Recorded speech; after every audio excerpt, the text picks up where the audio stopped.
நமக்கு சிறு பிள்ளைகள் ஒரு ஸ்பெஷல் சாங். சரி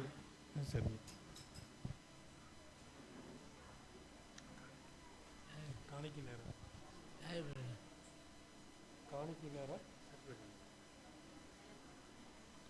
என் அன்பான சகோதரர்கள், கர்த்தர் இயேசு நாமத்தினாலே பிதாவாகிய தேவனுக்கு மகிமை உண்டாகட்டும். இது காணிக்கை நேரம். தேவனை ஆண்டவர் சொல்கிறார், இயேசு கிறிஸ்து நமக்கு என்ன வார்த்தை சொல்கிறாருன்னா, உங்களை நான் வாழாக்காமல் தலையாக்குவேன், கீழாக்காமல் மேலாக்குவேன் சொல்கிறார். காரணம், நாம் கொடுக்கக்கூடிய தசமாகச்சோ காணிக்கைகள் தான் அவர் மூலம் நாம் மகிமைப்படுத்த வேண்டிய பிள்ளைகளாக இருக்கிறோம். உன்னை வாழாக்காமல் தலையாக்குவேன்னு சொல்லி ஆண்டு தெளிவாக சொல்கிறார்.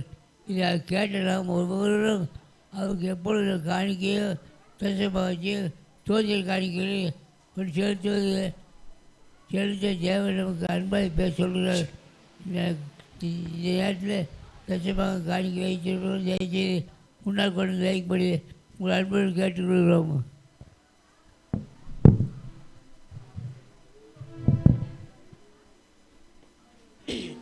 இருநூற்றி 74 பாடலை பாடும்.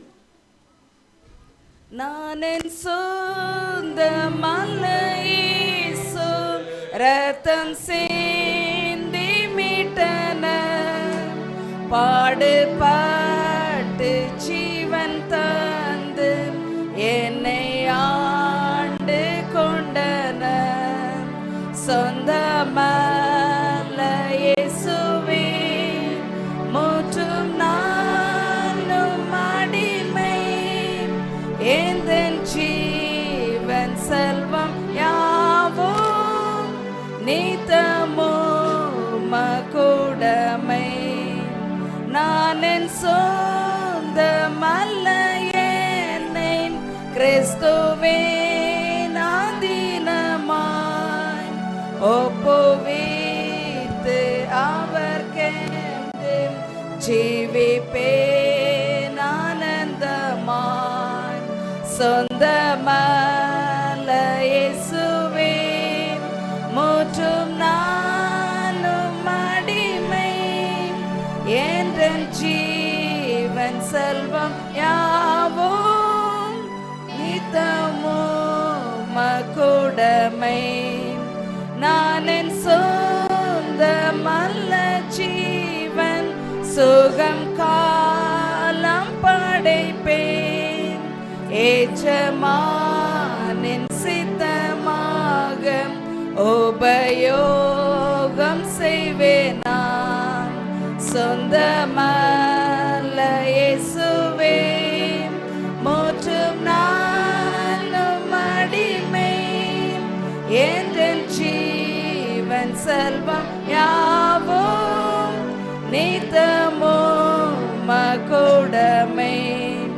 நான் என் சொந்தமல்ல, என்னை ஏற்றுக்கொண்டு ரட்சித்தார், பின்பு மோட்சானந்தம் தந்து ஒளிய காலம் வாழ்விப்பார். சொந்தமல்ல இயேசுவே முற்றும் நானும் அடிமை, எந்தன் ஜீவன் செல்வம் யாவும் நித்தமோ மகுடமை. நான் என் சொந்தமல்ல, என்னை கிறிஸ்துவே நாதீனமாய் ஒப்புவித்து அவர்க்கென்று ஜீவிப்பேன் ஆனந்தமாய். சொந்தமல்ல இயேசுவே முற்றும் நானும் அடிமை, எந்தன் ஜீவன் செல்வம் யாவும் நித்தமோ மகுடமை. எல்லா நலிவுகளுக்கும்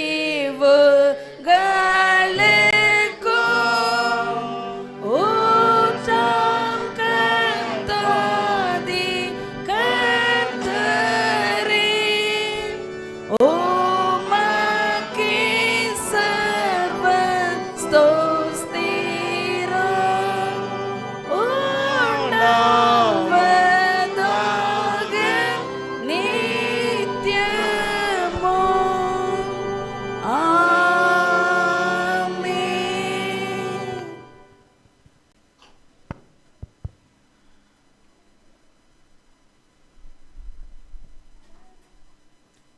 பரலோகத்திலும் பூலோகத்திலும் சகல அதிகாரப்பட்ட ஜீவன் ஆண்டவரே கர்த்தாவே, இந்த தசமாகத்தையும் தோற்ற காணிக்கைகளையும் எங்கள் ஆசீர்வதிப்பா. கொடுக்க முடிந்தவர்களையும் முடியாதவர்களையும் ஆசீர்வதிப்பா. எல்லாருமே உம்முடைய பிள்ளைகள் ஆண்டவரே. எத்தனை சோதனைகள் இருக்கலாம், வேதனை இருக்கலாம், துன்பங்கள் இருக்கலாம், பின்னாங்கி போகக்கூடிய சூழ்நிலையில் உங்களுடைய அன்பு கரம் அவர்களுக்கு கூட எழுதி அவர் பலப்படுத்தி பாதுகாக்க வேண்டும். கட்சியில் தகப்பனே, தசமாக காணிக்கைகள் கொடுக்கும்போது அவர்களுக்கு தேவையான சகல ஆசீர்வாதங்களையும் சகல நன்மைகளையும் தாழ்வு மாட்டவர். உண்மை நண்பர்களுக்கு பூர்ண சமாதானம் அவர்களுக்கு கால்முறையில் கிருபை தாரும். உண்மை நண்பர்களுக்கு உங்களுடைய கிருபை எப்பொழுதும் அவங்களோடு இருந்து அவங்களை ஆசீர்வதித்து வழிநடத்தி பாதுகாக்க வேண்டுமா. இந்த காணிக்கையை ஆச்சரியப்பா. இந்த காணிக்கையை ஊதியத்துக்காக பயன்படுத்தக்கூடிய நேரத்தில் நல்ல முறையில் பயன்படுவோம். இந்த காணிக்கையை ஆசீர்வதிப்பா. அன்புள்ள ஆண்டவர், எங்களுக்காக பாடுபட்டு மறித்து ஊற்றி வந்த அமைச்சர்கள் ஏற்றுக்கத்து நாம வேண்டும். அன்பு பரப்பாது. ஆமீன்.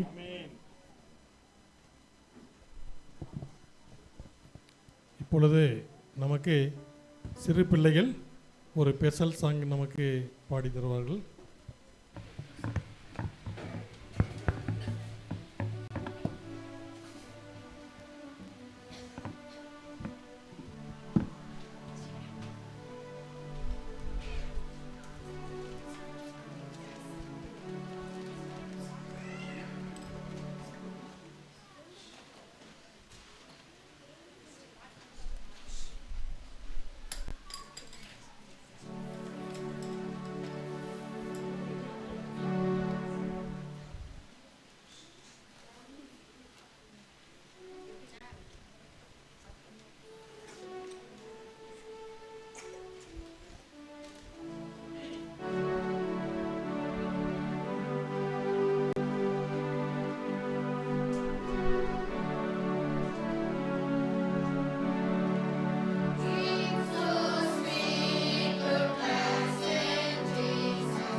சிறு பிள்ளைகள் அழகாக தேவனை மகிமைப்படுத்தி நல்ல பாடினீர்கள். இதை ஒட்டி தேவனை மகிமைப்படுத்தி இன்னொரு நமக்கு ஒரு ஸ்பெஷல் சாங் இருக்கிறது.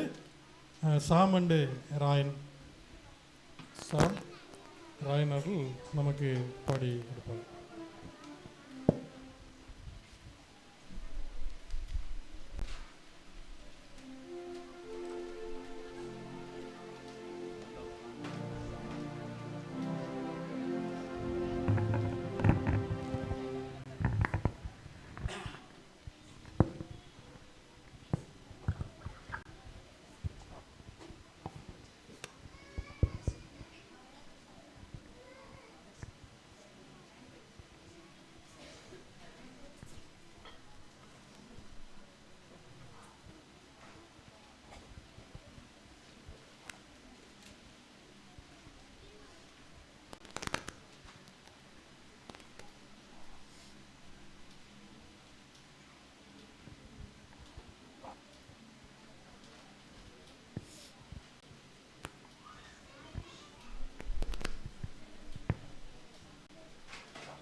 கசப்பை மீண்டும் நினைக்குதோ?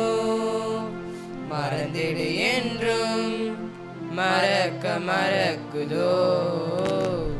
இயேசுவை நெஞ்சம் உதறி தள்ளதோ? மனசே மனசே மனசே மனசே மனசே அலையாதே, மனசே சிதையாதே. வாழ்க்கை என்பதனை நிறைவேறா விருப்பம் ஆயிரம் இருக்கும் இமைக்கும் பொழுதினிலே நிலை மாறும் நிறைவேறும். ராஜாவின் மடியில் விளையாடும் அழகு செல்ல பிள்ளை எல்லாம் சரியாகும்.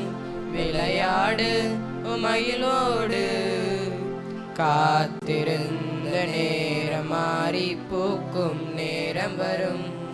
நீ பூத்து காய்த்து கனி கொடுத்து வாழ்க்கை மாறிவிடும். உன்னை பார்த்து நகைத்த உறவுகள் எல்லாம் மீண்டும் கூட வரும். நீ நீதியின் வாழ்க்கை வாழ்ந்தவன் என்று ஊரே பேரு சொல்லும். மனசே அலையாதே, மனசே கலங்காதே, மனசே திகையாதே, மனசே சிதையாதே. மனசே மனசே அலையாதே, மனசே மனசே சிதறாதே, மனசே மனசே கலங்காதே, மனசே மனசே சிதையாதே. தேங்க்யூ.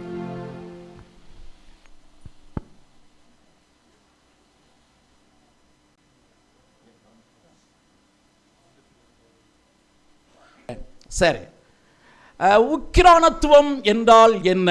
கொஞ்சம் பிள்ளைகளும் கொஞ்சம் கொஞ்சம் கவனிக்கணும், கேட்கணும். ஓகேயா?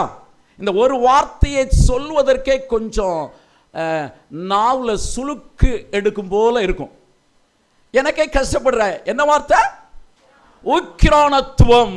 இந்த வார்த்தை தமிழ் மொழியில எங்கிருந்து வந்த வார்த்தை என்று எனக்கு தெரியல. ஆனால் தமிழ் மொழி வார்த்தை இல்லை, இது சான்ஸ்கிரிட் வார்த்தை, சமஸ்கிருத சொல்லாடல்.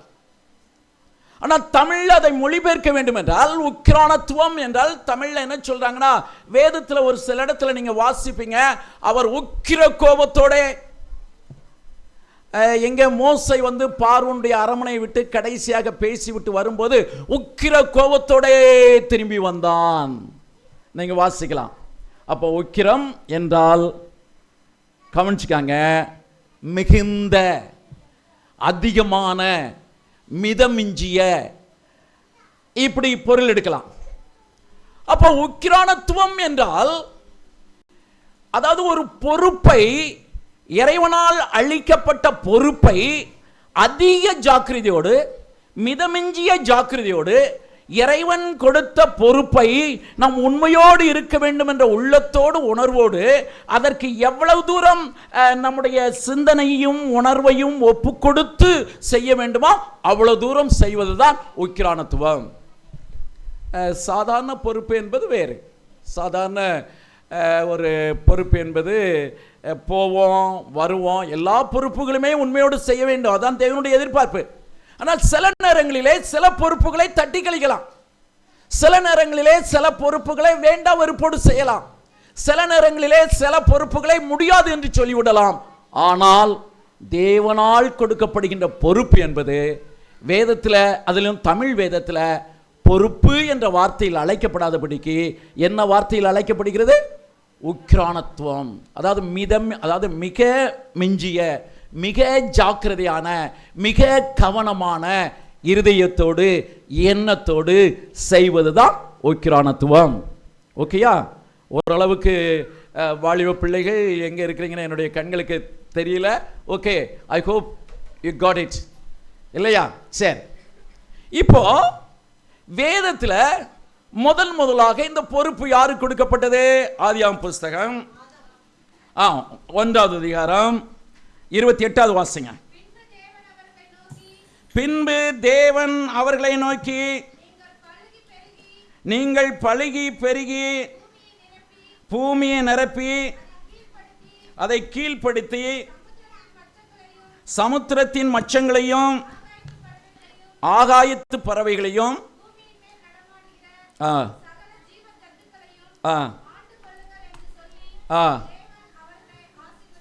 தேவன் ஆதாமையும் ஏவாளையும் ஆசீர்வதித்த போது அவங்களுக்கு கொடுத்த ஒரு ஆசீர்வாதத்தின் பொறுப்பு என்னவென்றால், நீங்கள் பலுகி பெருகி பூமியை நிரப்பி சமுத்திரத்தின் மச்சங்களையும் ஆகாயத்து பறவைகளையும் காட்டு விலங்குகளையும் ஆண்டு கொள்வீர்கள். அதாவது ஆண்டு கொள்ளக்கூடிய ஒரு மிகப்பெரிய பொறுப்பை கொடுத்தார். யாருக்கு? ஆதாமுக்கும் ஏவாளுக்கும் ஒரு மிகப்பெரிய பொறுப்பு. சரி, இப்போ ஒரு மிகப்பெரிய பொறுப்பை எடுப்பதற்கு முன்பு அந்த பொறுப்பை நிர்வகிப்பதற்கான ஒரு பயிற்சி தேவைப்படுகிறது.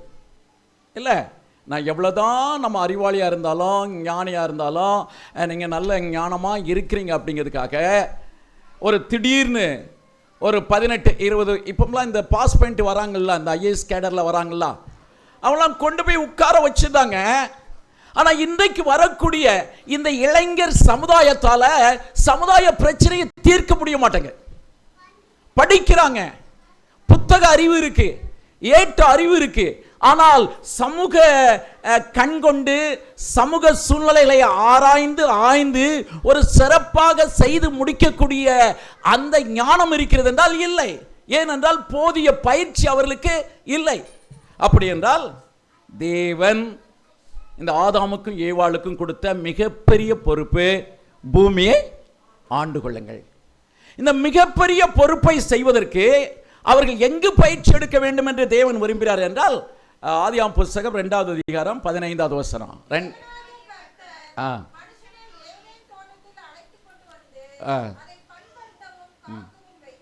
இப்போ மிகப்பெரிய பொறுப்பை 1வது அதிகாரத்தில் 28 நான் வாசித்தோம். எல்லாவற்றையும், பூமியின் மச்சங்களையும் சமுத்திரத்தின் மச்சங்களையும் ஆகாயத்து பறவைகளையும் ஆண்டு கொள்ளுங்கள் என்று ஒரு மகத்தான பொறுப்பை கொடுத்தவர். அந்த மகத்தான பொறுப்பை இவர்கள் நிர்வகிப்பதற்கும் அந்த மகத்தான பொறுப்பை முன்னெடுத்து செல்வதற்கும் தேவன் அவர்களுக்கு ஒரு பயிற்சியை கொடுக்க விரும்பி அந்த பயிற்சியை எங்க ஆரம்பித்தார்? ஏதேன் தோட்டத்தில் இந்த மண்ணை பண்படுத்துங்க, பாதுகாத்துக்காங்க. அப்போ மிகப்பெரிய பொறுப்புகளை தோளின் மீது சுமப்பதற்கு முன்பாக தேவன் ஒவ்வொரு மனிதனுக்கும் மனுஷிக்கும் தேவனால் அழைக்கப்பட்ட ஒவ்வொரு நபருக்கும் பயிற்சி கொடுக்க விரும்புகிறார். ஆனா நம்முடைய பிரச்சனை என்னன்னா, பொறுப்பு வேணும், பயிற்சி வேண்டாம். அது இன்னைக்குள்ள யங்ஸ்டருடைய மைண்ட் செட், 2K கிட்ஸனுடைய மைண்ட் செட். எல்லாரும் இல்லை, 2K கிட்ஸும் ரொம்ப ஸ்மார்ட்டாக இருக்காங்க, பிரில்லியண்டாக இருக்காங்க. என்ன விரும்புகிறோம் அப்படின்னா, I know pastor, I know daddy, I know mummy, எனக்கு தெரியும். எதையும் காதுல போட்டுக்கொள்ளக்கூடிய அந்த பக்குவம் என்பது இந்த காலத்தில் வளரக்கூடிய பிள்ளைகளிடத்தில் அப்படி குறைந்து கொண்டு வருகின்ற இந்த நாளிலே ஆண்டவருடைய நாமத்தின் நிமித்தம் சொல்றேன், பொறுப்பை ஆண்டவருடைய உங்களை கையில் கொடுப்பதற்கு முன்பாக உங்களுக்கு சரியான பயிற்சி வேண்டும் என்பதனை எதிர்பார்க்கிறார். இந்த பயிற்சியை பெற்றவர்களை வேதத்தில் ஆண்டவர் நமக்கு பட்டியலிட்டு இருக்கிறார். எலியாவின் பொறுப்பை எலிசாவுக்கு கொடுப்பதற்கு முன்பு எலிசாவுக்கு பயிற்சி கொடுக்கப்பட்டது. யோசுவாவிற்கு மோசையின் பொறுப்பை கொடுக்கப்படுவதற்கு முன்பு மோசையோடு இருந்து யோசுவா பயிற்சியை பெற்றார். இந்த காலங்களில் நம்ம கிட்ட இருக்கக்கூடிய ஒரு பெரிய டிராபேக் என்ன தெரியுமா? நம்முடைய ஊழியக்காரர்கள், அது இன்று வரக்கூடிய ஊழியக்காரர்கள், ஒரு பெரிய ஊழியக்காரனிடத்திலிருந்து ஒரு சிறந்த பயிற்சியை பெற்ற பின்பு ஊழியத்தில் இறங்குவானால் அது ஆசீர்வதிக்கப்பட்ட ஊழியமா இருக்கும். ஆனா என்ன செய்ய, ஊழியக்காரர்கள் எல்லாம் நீங்க வாங்க தம்பி, அந்த சர்ச்சை பார்த்துக்காங்க. அப்போ உக்கிரானத்துவம் என்பது ஏதோ தேவன் கொடுக்கின்ற பொறுப்பல்ல. அந்த பொறுப்புக்கு உங்களையும் என்னையும் தகுதிப்படுத்துகிறார் அல்லவா, பயிற்சி கொடுக்கிறார் அல்லவா. அந்த பயிற்சி தான் உக்கிரானத்துவ பொறுப்பை பெற்றுக்கொள்வதற்கு முன்பு உனக்கு கொடுக்கப்படுகிற ஒரு சிறிய பொறுப்பு, உக்கிரானத்துவ பொறுப்பு. எல்லா இடங்கள்லையுமே இன்றைக்கு சற்று மனதிற்கு வேதனையாக இருப்பது, எங்களுடைய காலகட்டங்களில் நாங்கள் நடந்து வந்த பாதையில் சைக்கிள் தான் இருக்கும். சைக்கிளை தூக்கிட்டு வீடு வீடாக விசிட் பண்ணுவோம், வீடு வீடாக போவோம். திருப்பூரில் இந்த காலகட்டங்களில் ஐயா ரகுராஜ் அவர்கள் குடும்பங்களுக்கெல்லாம் தெரியும், சைக்கிள்லேயே போய் எப்படியாவது வாரம் ஒரு முறை போயிட்டு உட்கார்ந்து பேசி எடுத்து ஜெபம் பண்ணிட்டு சந்தோஷமாக வருவான். ஆனால் இன்றைய ஊழியக்காரர்கள் மத்தியில் ஏன் குறைந்து விட்டது என்பதை நான் எண்ணி பார்க்கும்போது எனக்கு ஒரு காரணம் தெரிந்தது. ஏனென்றால் அன்றைக்கு நாங்கள் அவங்க கூட பேசுகிறதா எங்களுக்கு சந்தோஷம், அவங்க வீட்டில் ஜெபம் பண்ணுறதா எங்களுக்கு திருப்தி, அவங்க வீட்டில் உட்கார்ந்து அவங்களுக்கு ஆறுதல் சொல்லி அவங்க கூட நேரத்தை செலவழிப்பது தான் எங்களுக்கு ஒரு பெரிய ஆசீர்வாதம். ஆனால் இன்னைக்கு மனிதனோட பேச விரும்பலை. ஏன்னா எல்லாம் எங்கே இருக்குது? செல். அவன் நோண்டிக்கிட்டே இருக்கான். இன்னும் செல்ல என்னெல்லாம் வந்துட்டு AI அப்படிங்கிறான். செல்ல வந்துட்டுது. நான் சொல்வேன், ஏஐ நம்பாத, நீ பேய் ஆயிருவ அப்படிம்பேன். அப்போ மனிதர்களுடைய உறவை துண்டித்து அப்புறப்படுத்துகின்ற ஒரு மகத்தான வேலையை செய்வதுதான் இந்த செல்போன். எனவே தான் எங்க போனாலும் சரி, ஆலயங்களில் செல் ஒலி கேட்பது ஒரு அருவருப்பான காரியம். ஆலயங்களில் செல் ஒலி கேட்கவே கூடாதுங்க. இது ஆண்டவருடைய சமூகம், ஆண்டவருடைய பாதத்தில் ஆண்டவருடைய வார்த்தையை கேட்பதற்கு நாம் காத்திருக்கும் போது இந்த செல்போன் ஒலி நம்முடைய எண்ணத்தை சிதறடிப்பது என்றால் அது அருவருக்கப்படத்தக்க காரியம்.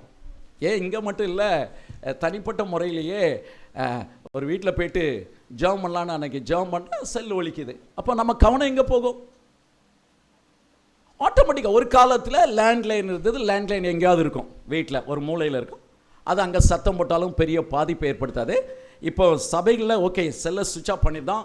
பட்டு ஒரு சில இடங்களில் ஒரு வீட்டுக்கு நானே ஜெபத்துக்கு வரேன், என் செல் சுவிட்ச் ஆஃப் பண்ணப்படலை, உங்களுடைய செல்லும் சுவிட்ச் ஆஃப் பண்ணப்படலை, நான் ஜெபம் பண்ணுறேன். நம்முடைய எண்ணம் எங்கே இருக்கும்? ஏன் நாம் தேவனுடைய சமூகத்தில் இருந்து ஆசீர்வாதத்தை பெற்றுக்கொள்ள முடிவதில்லை என்றால் நாம் ஏறெடுக்கிற ஜெபத்தை கூட முழு மனதோடு ஏறெடுக்கத்தக்க விதத்தில் இன்றைய சூழ்நிலைகள் இல்லை. ஏன் அட்வென்ட் திருச்சபையின் குடும்பங்கள் ஆவிக்குரிய வாழ்க்கையில விலகி போகிறது? ஏன் வேண்டாத பிரச்சனைகளும், ஏன் வேண்டாத சண்டைகளும் சச்சரவுகளும் இன்றைக்கு குடும்பத்தில் நிறைந்திருக்கிறது என்றால், ஒரு குடும்ப ஜெபத்தை கூட ஒரு 20 நிமிடங்கள் 30 நிமிடங்கள் ஆண்டவருடைய சமூகத்திலே குடும்பமாய் செலவழிக்கின்ற குடும்ப ஜெபத்தை கூட முழு மனதோடு ஜெபத்திலே செலவழிக்காதபடிக்கு பிசாசு எல்லாரையும் கட்டி போட்டான்.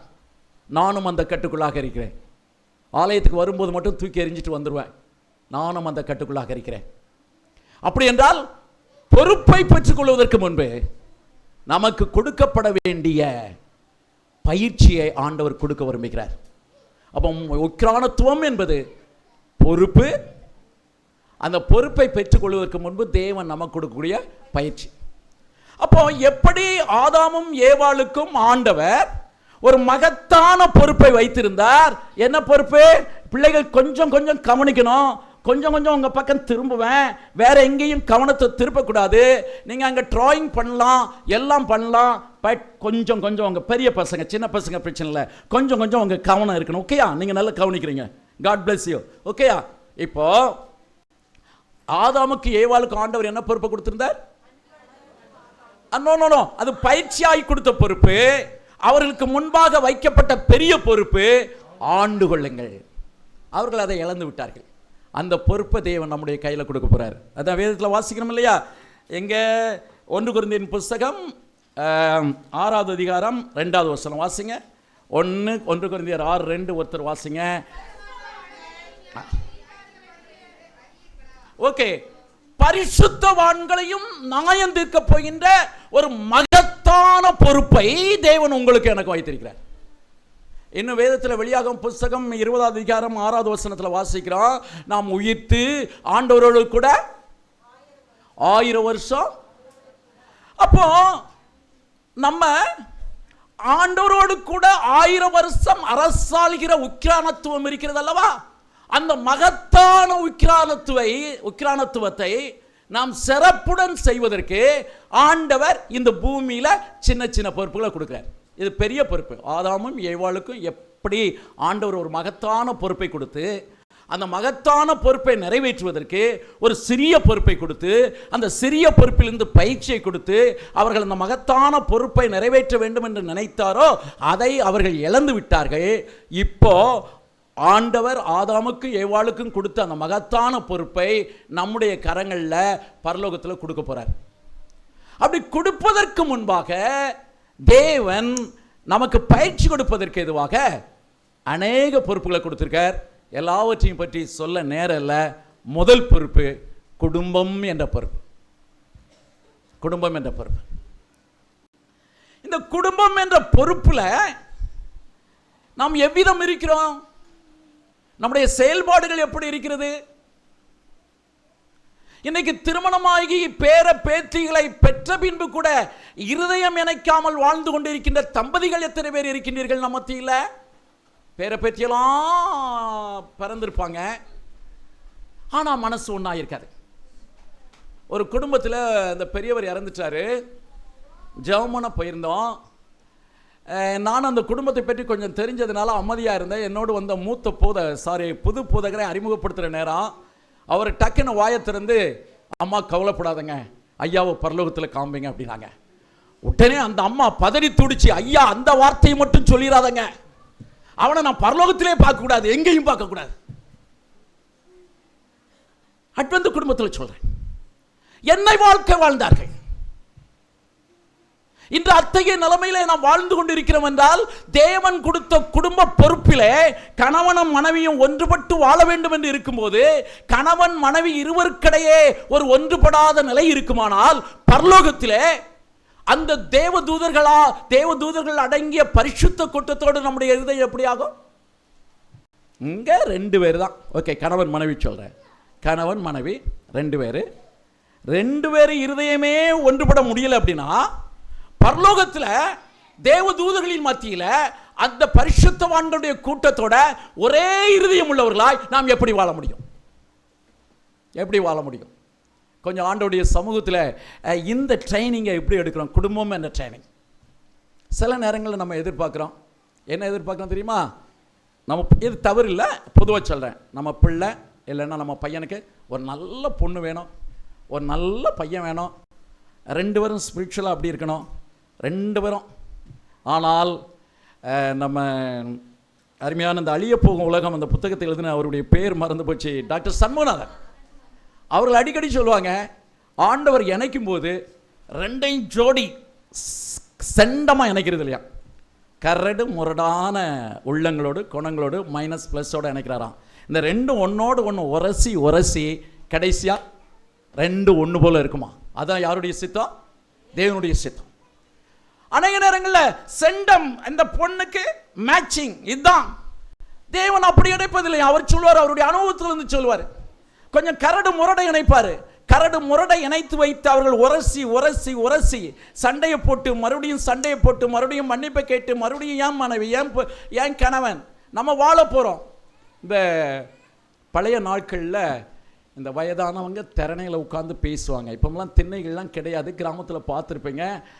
பேசும்போது பேசுவாங்க, சண்டை பயங்கரமாக நடக்கும். சாயங்காலம் ஆனால் அடுத்த பிறவின்னு ஒன்று இருந்துச்சுன்னா நம்ம 2 பேரும் ஒன்னே தான் நான் கட்டணும். எதுக்கு யா மறுபடியும் சண்டையை போட எங்கே போட்டதுக்கானட்டு நல்ல புரிந்து கொள்ளுங்க. 1000 சண்டையிட்டாலும் தன் உள்ளத்தால் பிரிந்து போகக்கூடாது என்ற நிலைப்பாட்டிலே அவர்கள் உறுதியாக இருந்தார்கள். 1000 சண்டை நடக்குங்க, 1000 பிரச்சனை இருக்கும், ஆனால் உள்ளத்தில் ஒரு உணர்வு மட்டும் இருக்கும், நாம் பிரிந்து விடக்கூடாது என்று.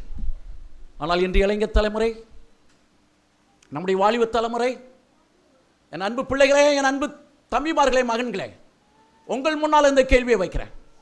திருமண வாழ்க்கைக்குள்ளாக புதிதாய் கடந்து வந்தவர்களே, உங்கள் முன்பாக இந்த வார்த்தையை வைக்கிறேன். சின்ன பிரச்சனை வரும்போது கூட எதை உணர்கிறீர்கள்?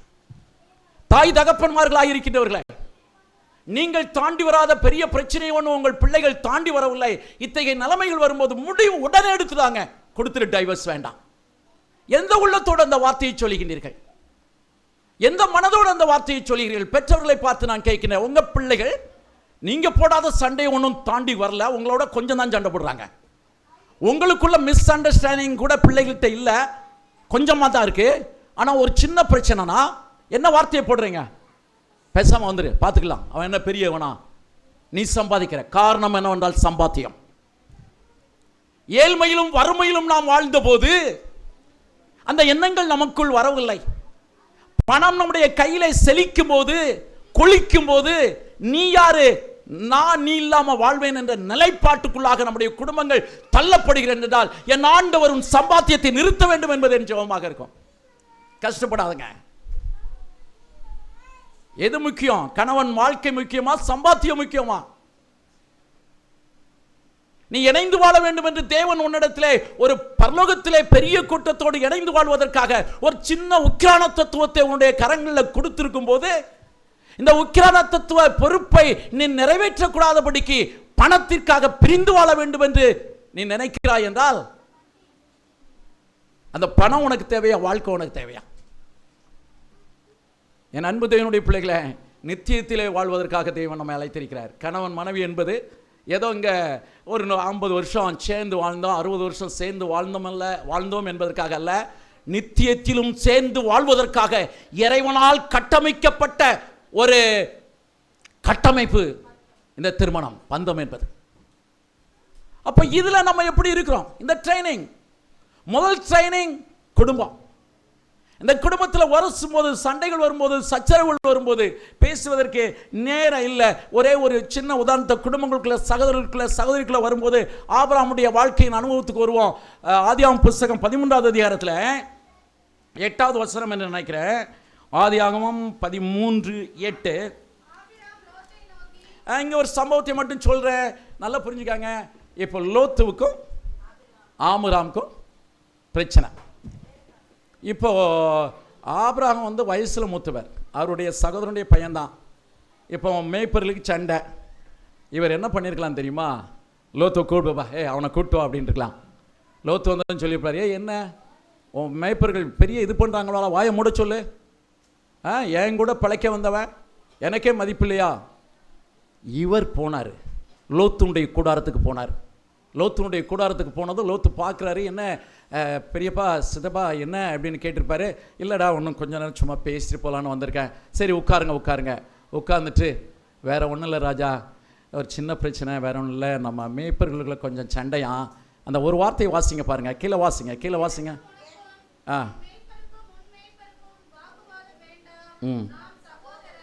நாம் சகோதரர். குடும்பங்களுக்குள்ள வருகின்ற பிரச்சனையை தீர்ப்பதற்கும், திருச்சபைக்குள்ளாக வருகின்ற பிரச்சனைகளை தீர்ப்பதற்கும் எல்லாருடைய உள்ளத்திலும் இருக்க வேண்டிய ஒரு வார்த்தை, நாம் யாரு? சகோதரர்கள். எங்க ஊர் சோழச்சேரி, எங்களுக்கும் எங்க சித்தப்பமார்களுக்கும் எல்லா குடும்பத்திலும் உள்ளது. நான் ஓப்பனா சொல்றேன், எதை மறைச்சல, கொஞ்சம் பிரச்சனைகள், நல்ல தகராறு, அது இது. ஆலயத்துக்குள்ள இருக்காங்க.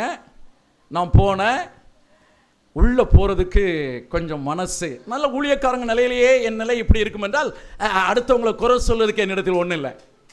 அவங்க அனுபவத்தில் கடந்து வரும்போது தான் தெரியும். உள்ள சாங் சர்வீஸ் நடக்குது, உள்ள போகே இல்லாட்ட பக்கத்தில் இன்னொரு சபை இருக்குது, அங்கே போயிடலாமான்னு அப்படி தள்ளாடுறேன். அப்புறம் ஆண்டவர் ஒரு எண்ணத்தை கொடுத்தார், எந்த சபைக்கு போனாலும் அடுத்து ரிட்டையர்ட் ஆகி நான் போனால் இந்த இடத்துல தான் எங்கள் சித்தப்பமார்களோடு சேர்ந்து அவங்க பிள்ளைகளோடு சேர்ந்து தான் நான் என்ன செய்யணும்? ஆராதிக்கணும். நாம் அவர்களோடு ஆராதிக்க போகிறேன். ஏன் வெளியே நிற்கிறேன்னு உள்ளே போனேன். எல்லா சித்தப்பமாருக்கும் தோத்துறேன்னு சொன்னேன். எல்லாம் நல்லா பேசினாங்க. எல்லாருக்கூடையும் என்னுடைய காலங்களை அந்த நாளை செலவழித்துட்டு வந்தேன். இது குடும்ப பிரச்சனையில் மாத்திரமல்ல, திருச்சபைக்குள்ளாக பிரச்சனை வரும் போதெல்லாம் ஒவ்வொரு விசுவாசியுடைய உள்ளத்திலும் எண்ணத்திலும் இருக்க வேண்டிய எண்ணம், நாம் யாரு? சகோதரர்கள்ங்க. நம்ம வெவ்வேறு குடும்பங்களிலிருந்து நம் ஆண்டவர் அழைத்திருக்கிறார்.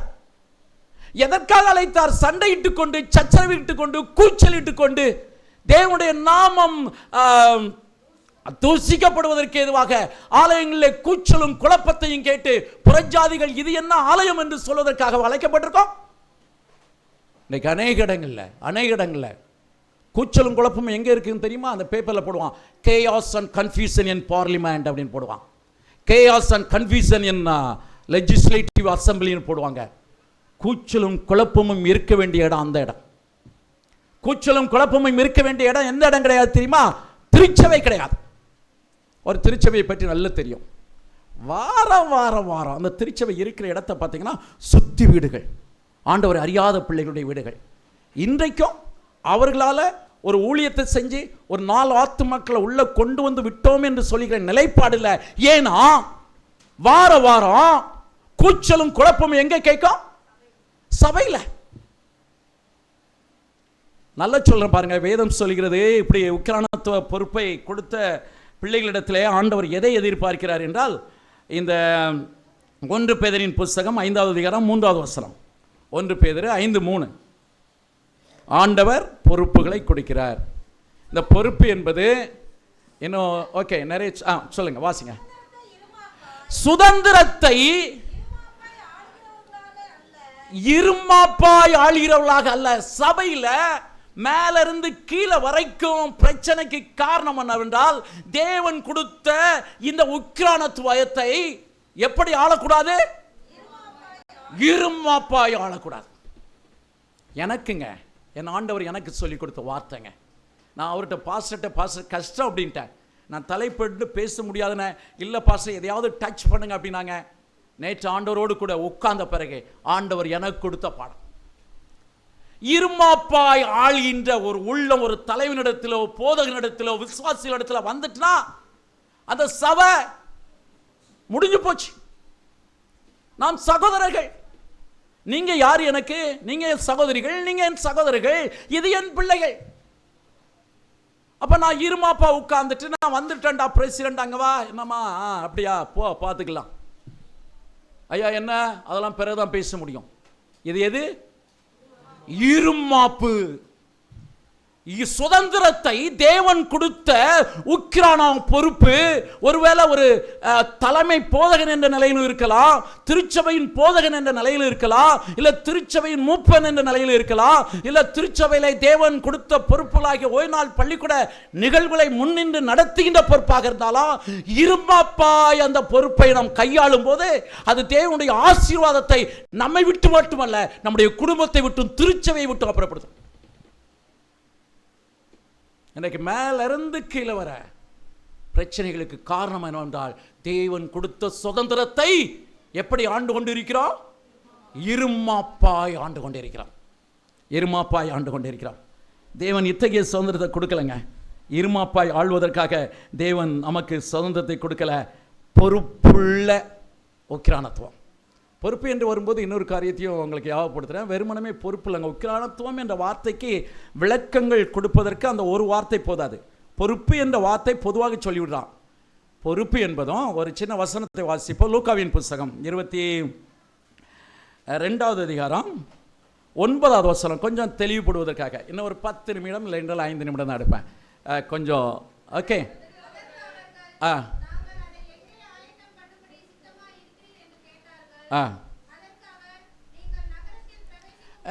ஓகே ஓகே, நல்லா புரிஞ்சுக்காங்க.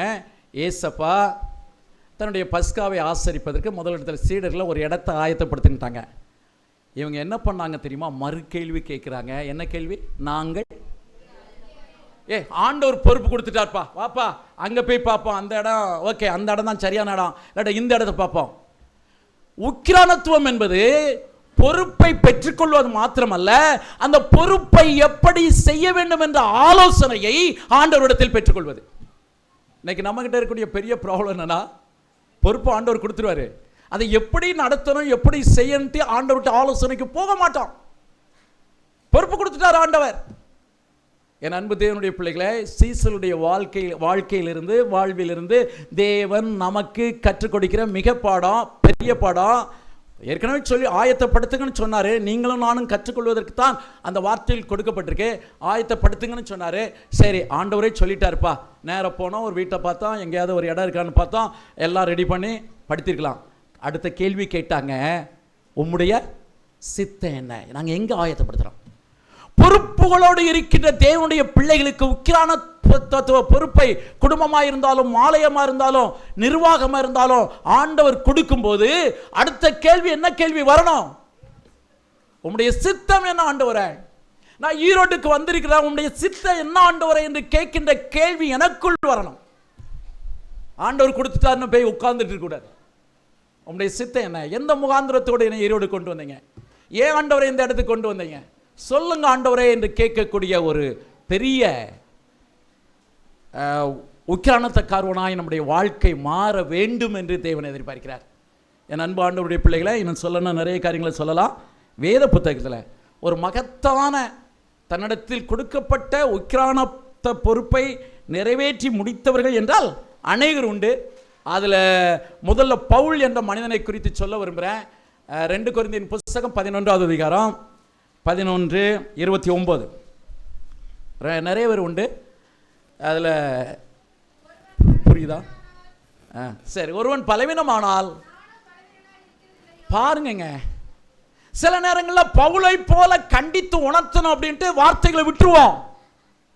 தப்புன்னு சொல்லணுங்கிறதுக்காக வார்த்தையை விட்டுருவோம். ஆனா பவுல் எந்த தகுதியிலிருந்து கண்டித்து உணர்த்தினார், அது ரொம்ப முக்கியம். புரியுதா உங்களுக்கு? கண்டித்து உணர்த்த சொல்லியிருக்காரு பவுலை போல.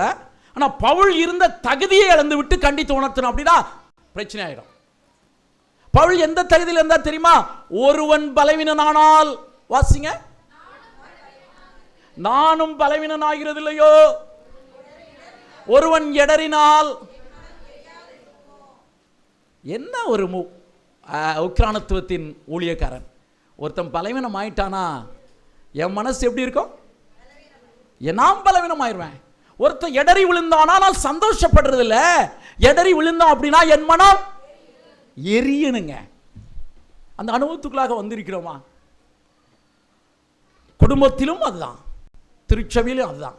தேவன் தன்னுடைய மகத்தான ஆளுமையை தேவனுடைய பிள்ளைகளுக்கு கொடுப்பதற்கு எதுவாக, அந்த பயிற்சியை கொடுப்பதற்கு தேவன் தெரிந்து கொண்ட 2 மேன்மையான முதலாவது வருகின்ற 2 இடங்கள், ஒன்று குடும்பம், இன்னொன்று ஆலயம்.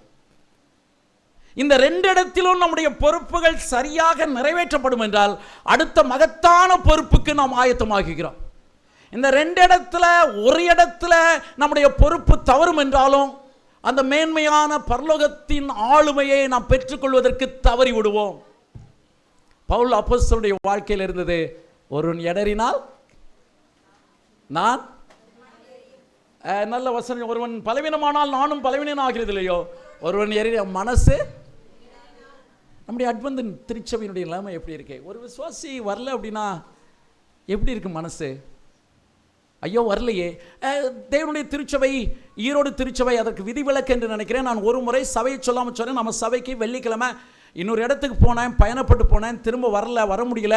அந்த சபையில் வெஸ்பர் அட்டன் பண்ணலான்னு அட்டன் பண்ணேன். பெரிய சபை, நம்முடைய சபையை போல விட பெரிய சபை. உட்கார்ந்துட்டு இருக்கோம், நானும் இன்னொருவரும். சாங் சர்வீஸ் நடந்தது, நல்ல செய்தி நடந்தது, முடிப்பாடல் நடந்தது, ஜெபம் நடந்தது. நாங்கள் உட்கார்ந்துட்டு இருக்கோம். ஒருத்தராவது வந்து, ஏங்க எதுக்கு இவங்க 2 பேரும் உட்கார்ந்துட்டு இருக்காங்க, இவன் திருடத்தான் வந்திருக்கானா, திருடனான அந்த சந்தேகத்துக்காவது கேட்க வேண்டாம். சபைக்கு நல்லவங்களும் வருவாங்க, கெட்டவங்களும் வருவாங்க. 2 ஒரு மாதிரி முடிச்சுக்கிட்டு இருக்காங்களே, இவங்க எதையும் தூக்கிட்டு போதுக்கு வந்திருக்காங்களா இல்லை வேறு வேவு பார்க்க வந்திருக்காங்களான்னு அந்த சந்தேகத்தை தீர்ப்பதுக்காது பாஸ்டர் வந்து கேட்டிருக்கணும். இல்லை என்றால் விசுவாசிகள், மூப்பர்கள், என்ன எங்கேருந்து வரீங்க, ஒருத்தரும் ஒரு வார்த்தையும் கேட்கல. நாங்களும் உட்கார்ந்துட்டு இருந்துட்டு எந்திரிச்சு வந்தோம். அதாவது ஒரு பழமொழி சொல்லுவாங்க. என்ன பழமொழின்னா, சில நேரங்களில் கிராமத்து பாஷையில் பேசுவேன், தவறாக நினச்சிக்கிறாருங்க. அது என்ன 15 வருஷம் கிராமத்து மக்களோடு பழகிட்ட. என்னன்னா, வந்த மாட்டா கெட்ட மாட்டாங்க, அவுத்துட்டு போன மாட்டா தேட மாட்டாங்க. நம்முடைய நிலைப்பாடுகள் மாற வேண்டும். நம்முடைய உக்கிரானத்துவ பொறுப்பை உண்மையோடு நிறைவேற்றக்கூடிய நிலையிலே நம்முடைய வாழ்க்கை அர்ப்பணிக்கப்படாவிட்டால் பரலோகத்தை இழந்து போகின்ற வாழ்க்கையாக நம்முடைய வாழ்க்கை இருக்கும். இன்னொரு மாமனிதனை குறித்து சொல்ல வேண்டும் என்றால், மோசே என்ற மாமனிதன், அவருக்கு அந்த மோசே என்ற மாமனிதனுக்கு ஒரு மாபெரும் ஆளுமை நிறைந்த அந்த மாபெரும் தலைவனுக்கு 40 ஆண்டு காலம் தன் ஜனத்தை அந்த ஊழிய பாதையிலே வனாந்தரத்திலே வழி நடத்துவதற்கு தேவன் 40 வருஷம் வனாந்தரத்தில் போட்டு வாட்டுன்னு வாட்டிட்டார் ஆட்டுக்கு பின்னால். ஏன்னா ஆடு வந்து நம்ம கண்ட்ரோலில் எல்லா நேரமும் இருக்காது. திடீர்னு ஒரு செழுமையை பார்த்துன்னா தாண்டும். இந்த கோபத்தை, எந்த கோபத்தை? எய்ப்திலே என் சகோதரனை கொன்று விட்டாயே என்று ஒருவனை கொண்டான் அல்லவா, அதே குணத்தோடு அதே கோபமுள்ள மனிதனாய் ஆட்டுக்கு பின்னால நடக்க வச்சார். எத்தனை ஆட்டை போட்டு தள்ளினாருன்னு தெரியல. ஆரம்பத்தில் அடி தூக்கி எரிஞ்சிருப்பாரு, கடுப்பாய் எரிஞ்சிருப்பாரு. எரியல ஆடு துள்ளி விழுந்து செத்துருக்கும். ஐயோ ஐயோ என்ன சொல்ல வீட்டுக்கு போனால் என்ன சொல்ல? அங்கே போனால் அந்த அம்மா இருக்காங்க, அவங்களுடைய மனைவி சிப்பரால், ஏங்க அன்னைக்கு தானே 2 ஆட்டை கொன்னீங்க, கொஞ்சம் ஆடுங்க, வாயில்லாத பூச்சிங்க, அதை போட்டு இப்படி அடிக்கலாமா? தலையை சொரிஞ்சிருப்பார். சரிம்மா அடுத்த டைம் நான் செய்ய மாட்டேன், கொஞ்சம் கோவத்தை கண்ட்ரோல் பண்ணுங்க. சரிம்மா. அடுத்த முறை மறுநாள் போய் இன்னும் 4 ஆட்டை அடிச்சிருப்பார். அந்த அம்மா சொல்லி அழுத்து கடைசியில் ஆண்டவர் அவரை பக்குவப்படுத்தி எந்த நிலைக்கு உயர்ந்தார் தெரியுமா? யாத்திராம் புஸ்தகம் 32 வாசிக்கிறோம். பிதாவே, இவர்களுடைய பாவத்தை நீர் இவர்களுக்கு மன்னிக்க சித்தமாயிராமல் போனால். வாசிங்க.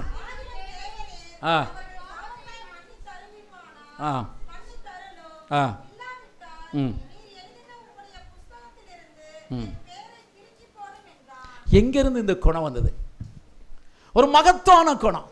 ஆண்டவர் எப்படி 2ஆம் மரணத்தை சந்தித்தாரோ, அதே போல நான் 2ஆம் மரணத்தை சந்திப்பதற்கு ஆயத்தமா இருக்கிற நீர் வழி நடத்தி கொண்டு வந்த ஜனங்கள் ஐயா, அவருடைய பேரை நீர் கிறுக்கி போடுவதை விட என் பேரை கிறுக்கி போடும் ஐயா, அவர்களை அழித்து போடுவதை காட்டிலும் என்னை அழித்து போடும் ஐயா.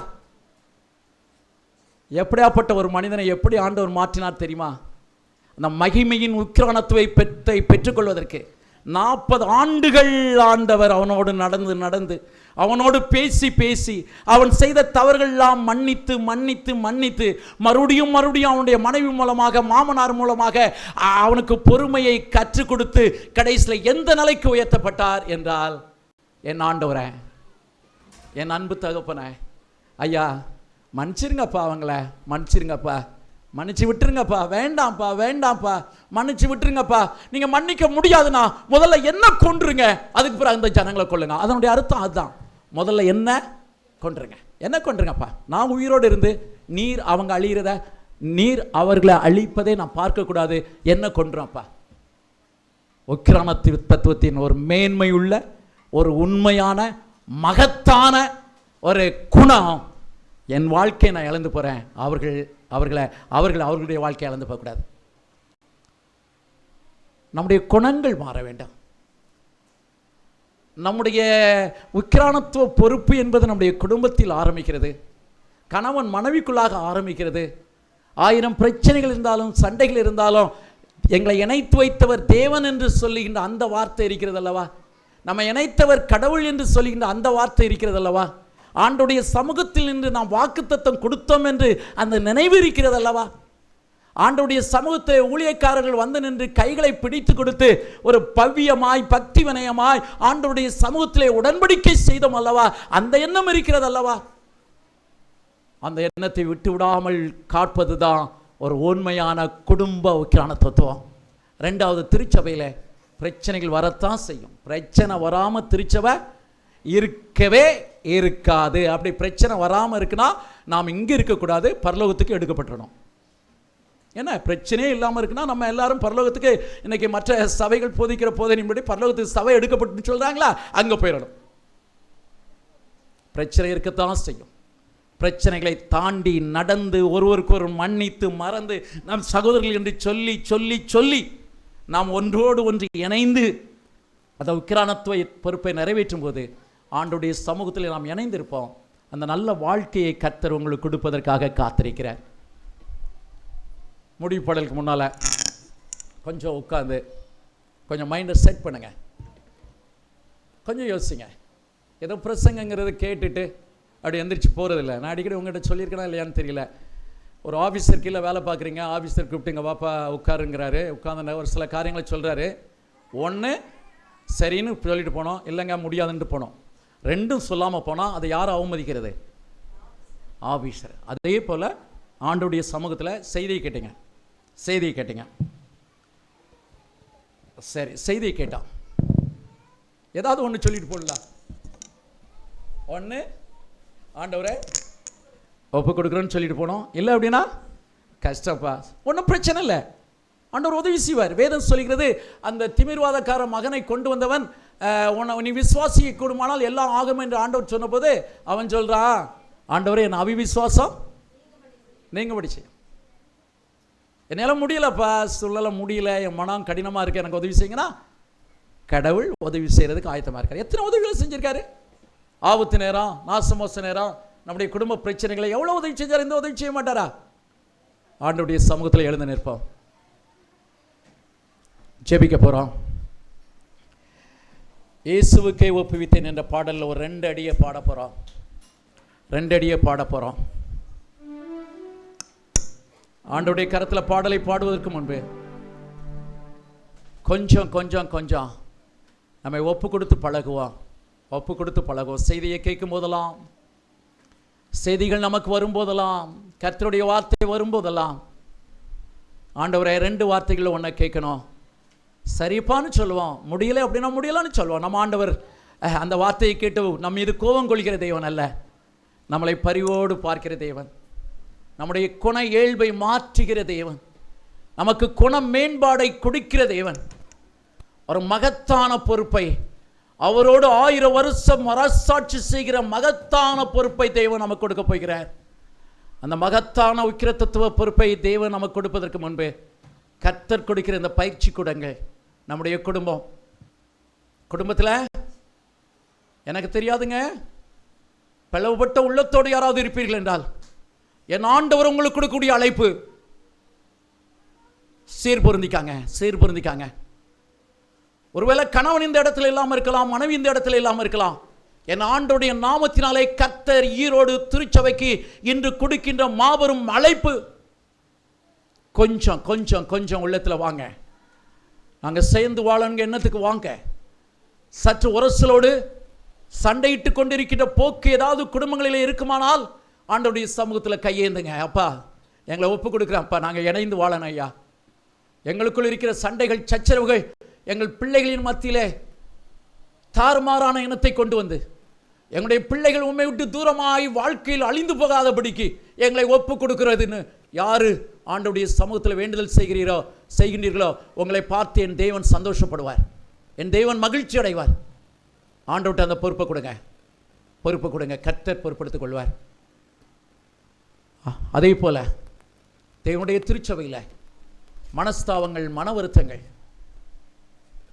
ஆண்டவருடைய சமூகத்தில் சொல்லுவோம். ஆண்டவரே நாங்கள் சகோதரர்கள் அப்பா, அந்த வார்த்தையை சொல்லுங்க, தேவன் சந்தோஷப்படுவார். ஆபிரகாம் சொன்ன வார்த்தை ஆண்டவருக்கு எவ்வளவு மகிழ்ச்சியை கொடுத்திருக்கோம். நாமும் அந்த வார்த்தையை சொல்லுவோம் என்றால், நாங்கள் சகோதரர்கள் அப்பா, எங்களிடத்திலே குறைகள் உண்டு ஆண்டவரே, குற்றங்கள் உண்டு ஆண்டவரே, நாங்கள் சீர்பொருந்தி பரலோகத்தின் ஆளுமையை பெற்றுக்கொள்ள, அந்த மகத்தான உக்கிரானத்துவ பொறுப்பை பெற்றுக்கொள்ள எங்களுக்கு உதவி செய்யும் என்று கேளுங்க. பாடுவோமா? ஒரு 2 அடி பாடுங்க.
நல்ல தகப்பனே, அப்பா, மண்ணின் தோளிலிருந்து மனிதனை உருவாக்கி ஒரு மகத்தான ஆளுமையை அவனுடைய கையில் கொடுப்பதற்கு எதுவாக ஒரு உக்கிரானத்துவ பொறுப்பை நீர் கையில் கொடுத்தீரப்ப.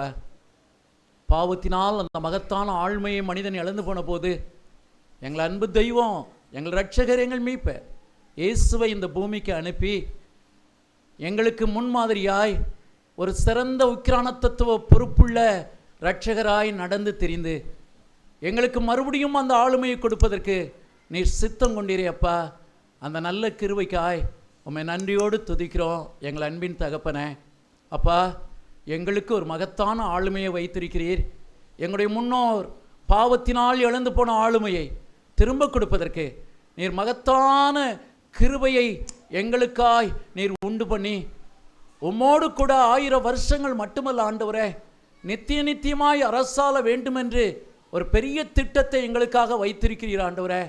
அதற்கு நாங்கள் தகுதியாகும்படி, அதற்கு நாங்கள் பயிற்சி எடுப்பதற்கு எதுவாக குடும்பம், திருச்சபை என்ற அமைப்புகளை எங்களுக்கு கொடுத்து, இந்த குடும்பத்திலும் திருச்சபையிலும் நாங்கள் பயிற்சி எடுத்து எங்களுக்கு நீர் கொடுத்த உக்கிரான பொறுப்பை உண்மையோடு நிறைவேற்றி அந்த ஆளுமையை நாங்கள் பெற்றுக்கொள்ள நீர் எங்களுக்கு கொடுத்த இந்த குடும்பம் என்ற கட்டமைப்பிற்காய், திருச்சபை என்ற கட்டமைப்பிற்காய் நன்றியோடு துதிக்கிறோம்ப்பா, கரங்கூப்பி துதிக்கிறோம்ப்பா.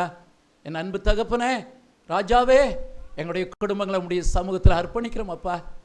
கணவன் மனைவியாய் நீர் அழைத்த அழைப்பை எண்ணி பார்த்தவர்களாய் அந்த உக்கிரான பொறுப்பை நாங்கள் ஒழுங்காய் நிறைவேற்றி உடைய சமூகத்திலே சேர்க்கப்படுவதற்கு எதுவாக எங்களை மறுபடியும் அர்ப்பணிக்கிறோம் என்று சொல்லி அர்ப்பணித்த பிள்ளைகள் இங்கே இருப்பார்கள் என்றால் நீர் அவர்களை தொட்டு சமாதானத்தோடு இந்த இடத்தை விட்டு அனுப்பும்படியாய் உடைய சமூகத்திலே நாங்கள் கெஞ்சி நிற்கிறோம் ஐயா. அதே போல ஆண்டவரே, எங்களுடைய திருச்சபைகளிலே பிரச்சனைகள் வரும்போது ஐயா, எங்களுடைய சொந்த பந்தங்கள் உறவுக்குள்ளாக பிரச்சனை வரும்போது உம்முடைய தாசன், எங்களுடைய முற்பிதா ஆபிரகாம் சொன்ன வார்த்தை எங்களுடைய உள்ளங்களிலே அசைவாடவும், எங்களுடைய உள்ளங்களிலே உம்முடைய அன்பை தட்டி எழுப்பவும் எங்களுக்கு உதவி செய்யுங்கப்பா.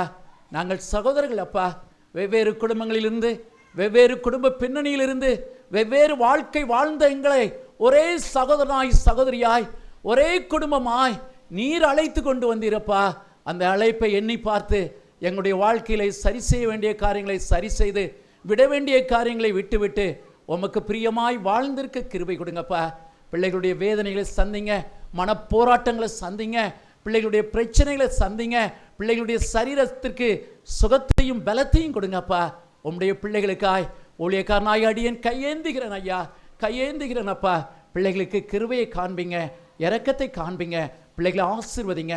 பிள்ளைகள் சமாதானத்தோடு இந்த இடத்தை விட்டு கடந்து சென்று அடுத்த வாரம் வரும்போது அப்பா, ஒரு திருவிருந்து ஆராதனையிலே எல்லாருடைய உள்ளமும் ஒன்றாய் இணைக்கப்பட்டு ஆண்டவருக்கு தங்களை மறுபடியும் தத்த செய்து நாங்கள் சகோதரர்கள், நாங்கள் சகோதரிகள் என்று சொல்லுகிற அந்த பாக்கியத்தை இந்த திருச்சபையின் பிள்ளைகளுக்கு நீர் கொடுக்கும்படியாய், உம்முடைய பிள்ளைகளை தொடும்படியாய் உம்முடைய கரத்தில் அர்ப்பணிக்கிறோம்ப்பா.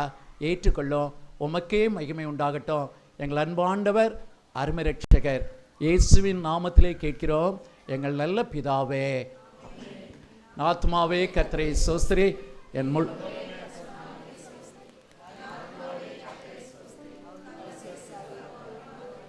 ஆமென்.